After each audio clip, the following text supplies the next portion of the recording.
E isso vai muito ao encontro daquilo que a gente, que é fã da Legião Urbana, tenta mostrar para a galerinha que fica querendo cagar goma, dizendo que os músicos não eram bons, que a Legião não tocava muito, que as letras eram até legais. Eu falei, gente, eles traduziam exatamente aquilo que eles queriam de forma linda, sabe? Por isso Exatamente. que encantou tanta gente, sabe? Se não tivesse esse sentimento ali. O trabalho que você fez no 2, Maíto, que é um disco assim considerado simples até, né? A instrumentação, mas com muitas camadas. Exato. Aquilo que você fez no 2 é primoroso. Para mim, é o meu, da discografia da Legião Urbana de Estúdio, é o meu preferido, sabe? Eu Eu gosto gosto muito. muito do 2, muito do 2. Mas é isso. Ela tem uma simplicidade que é linda por isso, por ser Uhum. simples e por ter tantas camadas com aquela mensagem que só o Renato tinha para transmitir. Então, assim, ó, parabéns para o Ayrton Bahia por isso. O Mas Deus, o dois teve esse salto de usar a profundidade, a ambiência. a ambiência É um disco tridimensional. Né? Sabe daquela coisa chapada do um, que é uá, aquela urgência, né? é, E ele tem essas camadas, essas nuances todas. Né? a gente, quando fez, a gente citou o acrílico com canvas, né? Quando o que você conseguiu fazer, transformar ali naquela música e tudo, justamente na dinâmica e tudo de índios também, né? Até aí entra a sua experiência nos truques de estúdio, o que você tem de ferramentas para usar. Isso é sensacional. Maíton, você me falou do seu tempo, eu não quero abusar. Então, assim, é muita história para a gente ouvir e querer Ó, saber de a você. gente tem até 3h30, porque 3h30 tem uma outra reunião. Então, até as 15h30 Beleza. dá para a gente. Tranquilo. Daí, assim, eu quero te perguntar como foi administrar mais uma crise do Renato, que não conseguia compor, né? Ele chegou ali para as quatro estações precisando de músicas, de canções, e a saída do Renato, do Renato Rocha, né? Do Negrete. Eu queria que Isso. você, antes da gente entrar de fato no álbum ali, comentar as faixas, eu queria só fazer essa introdução de como a banda estava emocionalmente e como você teve um trabalho fundamental, mais uma vez, no equilíbrio emocional dos garotos, que eram garotos, né? Sim, sim. Ali, o que acontece? Depois do 2, o 2 foi um salto na carreira. Não é? E aí eles começaram. Isso acontece com a carreira dos artistas. Aí você começa a fazer show, começa a dar entrevista, o seu tempo acaba. Para os primeiros discos, você estava 4 anos, 5 anos, 6 anos em casa, compondo, com os amigos, você tem um material enorme, de repente estoura, não é? Aí aquele tempo, né, aquele ócio criativo, digamos assim, acaba. E o disco, o 2 foi tão assim, foi tão gigante, né, na carreira, que daqui a pouco o tempo passou muito rápido. Falou, gente, agora está na hora de gravar o 3. Os caras assim, pô, mas como é que a gente vai fazer uma coisa do tamanho do 2? Não é? Que foi simples realmente, mas nessa simplicidade é que está. Né? Porque a simplicidade, quando ela é coerente, ela fica gigante. Não é? Então as grandes coisas estão nessas coisas simples, elas só precisam estar coerentes. Aí a grandeza toda é essa. Né? E não tinha como. Então, assim, vamos fazer, né, o que país é esse? Vamos pegar material, né, algumas coisas que já tinha, aí vem lá o Faroeste Caboclo, algumas coisas e tal.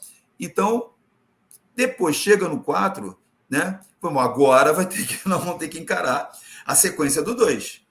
Né? Então, agora nós vamos fazer um disco que vai ter que ser pegar o 2 e levar para frente, levar, né, além. Sim. Então, já começou a pressão aí.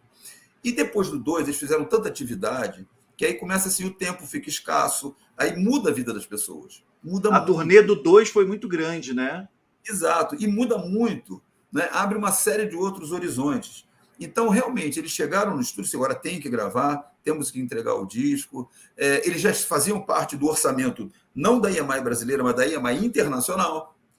Já era, a Odeon do Brasil começou a ser vista internacionalmente como uma grande fonte de metas. Né? Então a pressão era muito grande. E aí tinha que pegar tudo lá do início. Junto a isso, o que acontece? O Renato Rocha, eles ganharam uma grana, né? Começaram a ter mais flexibilidade financeira e tal. O Renato Rocha comprou um sítio, porque ele amava o sítio, uma moto, uma picape, né? Cada um foi se arrumando. E o Renato Rocha passou a viver uma realidade que ele não tinha aquela realidade. Então é compreensível isso. E Né? você diversas vezes tentou trazer ele para essa realidade, né? Diversas vezes. A gente marcava lá as reuniões no estúdio e tal, ele não ia. Estava namorando uma menina, estava convivendo com uma menina super legal, que gostava muito dele, um casal bonito. Então, assim, ele estava vivendo a vida. Né? E aí começou a ficar muito difícil juntar todo mundo. E quanto mais tentava juntar e tinha prazo e tinha isso tudo, pior fica. Né? Então, assim, e eu nesse período, eu fui convidado a ser produtor freelancer. Né? Eles terminaram o meu contrato, né, que até então eu tinha carteira assinada, eu era um produtor contratado da EMI. Eu acho que eu fui talvez um dos últimos assim, produtor de gravadora, né, fazia um monte de coisa. Porque, na verdade, eu estava fazendo muita coisa na EMI naquela época, e eu pedi um aumento, aí na época o presidente falou assim, não, eu não vou te dar aumento, ele não está com essa política e tal, eu aumento o teu royalty, eu te dou 0,05% de tudo do seu cash. Eu falei, opa, topei na hora, que eu sabia o tamanho do que estava acontecendo. E eu comecei a ganhar muito. Comecei a ganhar encostando lá nos diretores e mais do que alguns. Aí eles acharam por bem, não, tira. Então, assim, eu falei assim, legal, você é freelancer, então vou trabalhar para a Sony, vou trabalhar com um monte de gente, beleza. Só que aí eu fiquei esse tempo todo só com a Legião, abri mão de um disco que eu ia fazer em Portugal, enfim, essa história toda. E teve essa tensão, e o Renato ficou tão preocupado, falou, não, se o Renato Rocha, se o Negrete sair, vamos acabar com a banda. Eu falei, de jeito nenhum. Não vai acabar, não. Vamos conversar. Aí a gente fazia reuniões, sentava todo mundo, aí vinha, e aí tinha um ensaio, aí o Renato Rocha não vinha. Aí um dia chamei o Renato, um dia que ninguém foi, um dia que o Renato Rocha foi. Falei, Renato, é o seguinte, você quer continuar, você vai ter que sair da banda, porque se você não vier aqui, não participar, que tem que fazer música do zero, tá difícil, você vai ter que sair. Ele, você está interessado? Não sei o que. Eu falei, cara, então, olha, você vai ter que sair da banda. Aí conversei com a banda, né? Joguei, falei, olha, vai acabar a banda não. Vocês vão ter que tirar o Renato. Eu falei com o Renato Rocha e ele não se mostrou tão comprometido assim. Aí juntou todo mundo e aí tiveram que tirar o Renato. E aí também não tinha quase nada gravado dele, né? E o Dado assumiu uns baixos, o Renato outros. E a gente foi trabalhando toda essa encrenca. Eu fali, realmente, não tinha dinheiro para gasolina do carro.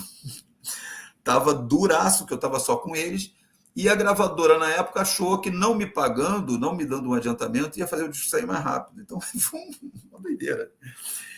E tinha noites que eu ia eu cheguei a pegar Renato Russo em casa, na ilha, para levar para fazer música. Então, às vezes, tinha noite que eu ficava inteira com o Renato no estúdio, botava teclado, um monte de coisa, sentado lá na mesa, a gente tinha uma ideia, escrevia, a gente batia papo, a gente conversava um monte a noite toda, falava sobre... O Renato era uma pessoa incrível. O Renato tinha assunto para tudo. Eu imagino. E ele era um grande contador de histórias. Eu imagino. As músicas são cinematográficas, né? Ele é um É. grande contador de história. Então, é muito legal conversar com o Renato, só que eu estava desesperado. Sim, mas isso demonstra também como você acreditava naqueles talentos, né? Não só do Renato, né? Mas naquele trio, em todos eles. Sabe por quê? Eles criavam. Isso é muito bonito. Eles trabalhavam muito bem juntos. Então, para falar, o Renato. O Renato, a Legião Urbana, não era a Legião Urbana sem o Dado e sem o Bonfá. Né? E o Renato ouvia muito, o tempo todo, o Dado e o Bonfá. Ele não fazia nada que não tivesse no consenso ali de todos. Entendi. Né? Então, assim, o Renato sabia da importância. Eles funcionavam realmente como grupo, né? Como grupo. E isso é uma característica que faz com que o som da Legião seja diferente. Não é? Porque realmente eles juntos são maiores do que cada um deles sozinho.